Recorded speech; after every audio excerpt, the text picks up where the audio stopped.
안녕하세요, 블랙사입니다. 자, 미국의 3대 지수가 상승한 지 하루 만에 또다시 급락을 보였는데요. 어제 미국의 소비자 물가 지수인 CPI 지수가 발표가 됐는데 예상보다 훨씬 높은 물가 상승률을 보이면서 주가에 좋지 않은 영향을 준 것 같습니다.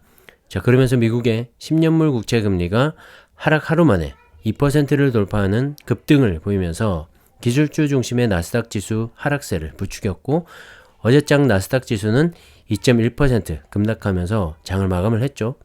S&P 500 지수도 1.81%나 하락을 했고 다우 지수도 1.47% 하락으로 마감을 했습니다. 전반적으로 좋지 못했고요. CPI 지수가 많이 오르긴 했지만 역시 시장의 이 예상치에 부합하느냐 아니냐에 따라 시장에서 받아들이는 충격은 다른 것 같고요. 어제 같은 경우엔 시장의 예상치를 웃돌면서 좀 더 큰 충격으로 다가온 것 같습니다. 미국의 지난 1월 소비자 물가 지수인 CPI 지수가 40년 만에 최대 폭으로 상승을 했는데요. 전년 동월 대비 7.5%나 상승을 했다고 합니다. 자, 지난 1982년 2월에 7.6%에 이어서 40년 만에 최대치의 상승폭이라고 하는데요. 직전 월에 상승폭이 7% 정도였는데 그때도 상당히 높다고 말들이 많았었죠. 하지만 그보다 훨씬 웃도는 물가 상승률을 보였습니다. 자, 전문가들의 전망치인 7.2%보다 높은 수치가 발표가 되면서 시장이 정말 얼음장으로 변했고요.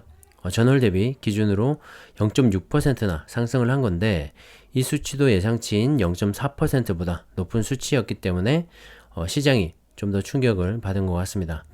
자, 그러면서 6%를 넘는 물가 상승세도 4개월 연속으로 지속이 됐고요.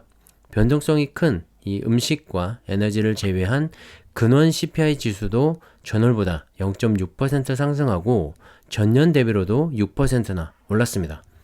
시장이 예상한 0.4%와 5.9%의 상승보다도 웃돈 수치였고요. 전달보다도 상회하는 수치가 발표가 되면서 아무튼 이 인플레이션 압박이 정말 극에 달하고 있다라고 보시면 될 것 같습니다. 자, 연준에서 목표로 하는 이 물가 상승률은 2% 정도이기 때문에 5%는 넘게 더 떨어져야 하죠. 이렇게 높은 인플레이션을 잡기 위해서 다음 달부터 금리 인상이 시행이 될 거고요. 몇 번의 금리 인상으로 이 물가를 잡을 수 있을지가 관건인 상황이고 시장은 거기에 촉각을 세우면서 대응을 하고 있는 그런 모습입니다. 자, 이렇게 높은 물가 상승률로 인해서 미국의 10년물 국채 금리가 하루 만에 다시 급등을 보이면서 드디어 2%를 넘어섰죠. 좀 쉬었다가 올라갈 줄 알았는데 예상보다 높은 물가 상승률로 인해서 좀 더 빠르게 2%를 넘어서지 않았나 생각을 합니다. 사실 이 정도 물가 상승률이면 2%를 넘었어도 벌써 넘었어야 된다는 그런 의견들도 있는데요. 자, 연준의 대응이 늦었다는 지적이죠. 하지만 그건 다 지난 일들이니까 상관할 건 아니고요. 지금 현재 국채 금리가 치솟고 있고 미국 증시는 압박을 받고 있기 때문에 우리는 여기에 초점을 맞추고 앞으로 시장이 어떻게 반응할지를 고민해 봐야 할 것 같습니다. 자, 치솟고 있는 물가를 잡으면서도 시장을 살려갈 수 있는 방법을 연준에서 고민해 줬으면 좋겠는데 우선 다음 달에 금리 인상이 단행이 되어야겠죠. 0.25%를 상승하든 0.5%를 상승하든 우선 첫 번째 금리 인상이 진행이 될 겁니다. 그 후에 시장의 상황을 봐가면서 차후에 금리 인상이 또 진행이 될 텐데 물가를 잡겠다는 의지가 강하다면 시장을 크게 고려하지 않고 남은 회의 때마다 금리 인상을 통해서 인플레이션을 잡을 수도 있을 겁니다. 그러면 시장은 아마 패닉이 올 수도 있겠죠. 하지만 그 정도로 연준이 매파적일까라는 희망과 기대를 동시에 또 해보게 됩니다. 하지만 또 우려가 되는 것이 연준의 대표적인 매파에 속하는 제임스 블러드 세인트루이스 연은 총재가 어제 인터뷰를 가졌는데 7월 1일까지 100bp, 즉 1%포인트의 금리 인상을 원한다라고 말을 했습니다. 자, 한 번에 0.25%씩 인상을 한다고 봤을 때 연속으로 4번을 인상해야 되는 수치인데 7월 전까지 이 연준의 FOMC 정례회의는 모두 3차례가 남았죠. 자, 그의 말대로라면 3차례의 연준 회의 중에서 한 차례는 0.5%포인트의 파격적인 그런 금리 인상이 단행이 되어야지 아니면 정례회의 없이 0.25%포인트의 금리 인상을 한 차례 더 해야 한다는 말이기도 하죠. 하지만 제 생각이 너무 매파적입니다. 아무리 물가가 40년 만에 최고치를 달리고 있지만 그렇게 하면 정말 시장에서 받을 충격은 결코 적지가 않을 겁니다. 아무리 실적과 성장성을 기대한다고 해도 조정과 하락은 불가피해 보이죠.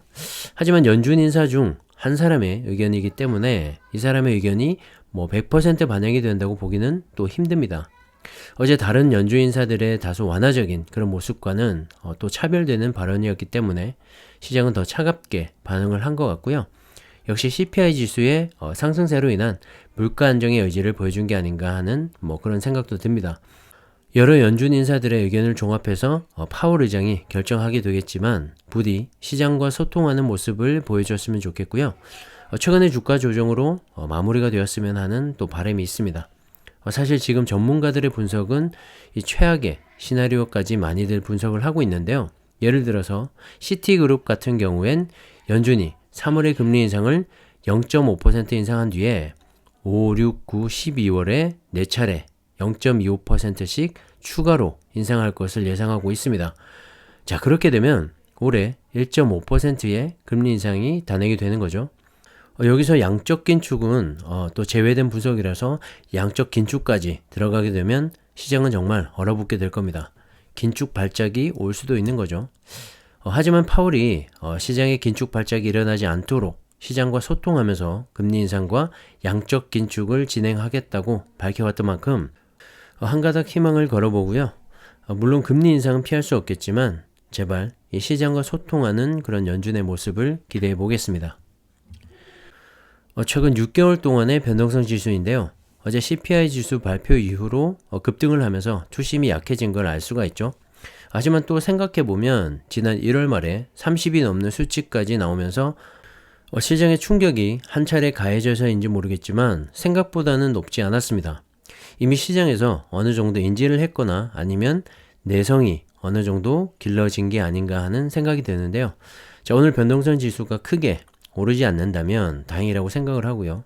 시장에서도 이 정도까지는 받아들일 수 있다라고 해석해도 좋을 것 같습니다. 자, 그리고 공포지수인데요. 공포 탐욕지수라고 하죠. 37까지 떨어지긴 했지만 그래도 일주일 전과 비교하면 더 나빠지진 않았습니다. 지금 상황이 공포스럽긴 하지만 최악의 상황은 지나가지 않았나 생각을 하고요. 사실 3월에 금리 인상은 확정적인 사실이고 시장에도 이미 반영이 되었다고 생각을 합니다. 단지 이번에 나온 물가지수가 높을 걸 예상은 했지만 예상보다 너무 높게 나왔기 때문에 단기적인 그런 하락이 나온 게 아닌가 생각을 하고요. 역시 지금 최대의 관심은 다음 달 연준이 어떤 발표를 하는가 그게 관건이 될 것 같습니다.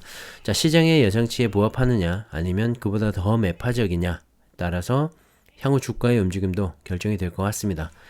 자, 우선 기업들의 실적은 무조건 좋아야겠죠. 기본적으로 기업들의 이 호실적을 전제하고 주가 상승을 기대해 볼 수도 있는 거기 때문에 실적이 가장 중요할 것 같습니다. 나머지는 이 대외적인 변수이기 때문에 지켜보면서 대응을 하면 될 것 같고요. 이 정도로 참고하시면 좋을 것 같습니다. 자, 주가라는 것이 변동성이 있을 수밖에 없죠. 너무 많은 변수들이 존재를 하고 있기 때문에 들쑥날쑥할 수밖에 없는데요. 매매 주체들의 매수, 매도 시점도 다르고 대외 변수도 너무 많이 존재하고 있고 또 신경 써야 할 게 한두 가지가 아닙니다.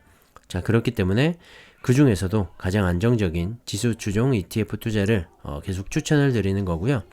S&P 500의 이 500개 기업과 나스닥 100의 100개 기업들조차도 주기적인 리밸런싱을 통해서 부실한 기업은 제외가 되고 또 성장하는 기업들은 편입이 되면서 지수가 계속 상승을 하고 있기 때문에 변동성으로 인한 이 주가의 급등락은 있을지라도 지수의 상승은 계속 이어지지 않을까 생각을 합니다. 자, 미국의 지수 추종 ETF 외에 향후 이 성장성이 가장 클 것으로 예상이 되는 2차전지 배터리 산업인데요. 많이 오른 탓에 전반적인 조정이 깊고 오래 지속이 되고는 있지만 시애틀과 같은 경우엔 미국의 직접적인 제재 대상이 되지는 않았지만 미국 당국의 추가적인 무역 제재 조치로 투심이 상당히 위축이 됐고 특히 이 중국 내수 시장을 바탕으로 성장을 해왔기 때문에 해외 진출이 상당히 필요한 상황이죠. 자, 그런 상황에서 미국이 중국에 대한 제재를 한 번 더 강화하다 보니까 CATL도 언젠간 또 미검증 리스트에 오르지 않을까 하는 그런 불안 심리가 주가 하락으로 이어지고 있는 것 같습니다. 중국 이외 지역에서의 확장이 다소 둔화될 수 있다는 그런 우려를 내비친 거죠. 거기에다가 중국의 전기차 보조금 정책들도 끝이 나고 있기 때문에 더욱더 걱정이 되는 부분도 있습니다. 자, 하지만 전 세계 전기차의 확장에 따른 이 배터리 수요는 정말 폭발적으로 증가를 할 수밖에 없고요. 중국의 배터리 업체들이 중국 내에만 머물게 된다면 국내 배터리 3사가 실질적으로 대부분을 감당해야 되는데 아직까지 캐파 측면에서도 한참이 부족하고 이 수요를 감당해내기 어려울 겁니다. 배터리 대란이 일어날 수도 있고 말이죠. 자, 그리고 차이나 전기차 ETF에 속한 그 기업들의 2차 전지, 이 원자재 확보를 위한 노력도 지속이 되고 있기 때문에 지금 당장 제재를 가한다는 건 미국 입장에서도 쉽지 않은 선택일 겁니다. 저는 그럼에도 불구하고 충분한 성장성이 있다고 생각을 하는데요. 다만 이 차이나 전기차 한 종목에만 몰빵하는 투자는 지양하셨으면 합니다. 자, 국내 2차전지 ETF들과 미국 지수 추종 ETF도 함께 투자하시면 보다 안정적으로 투자를 할 수 있지 않나 생각을 합니다. 참고하시고요. 자, 오늘은 여기까지 하겠습니다. 감사합니다.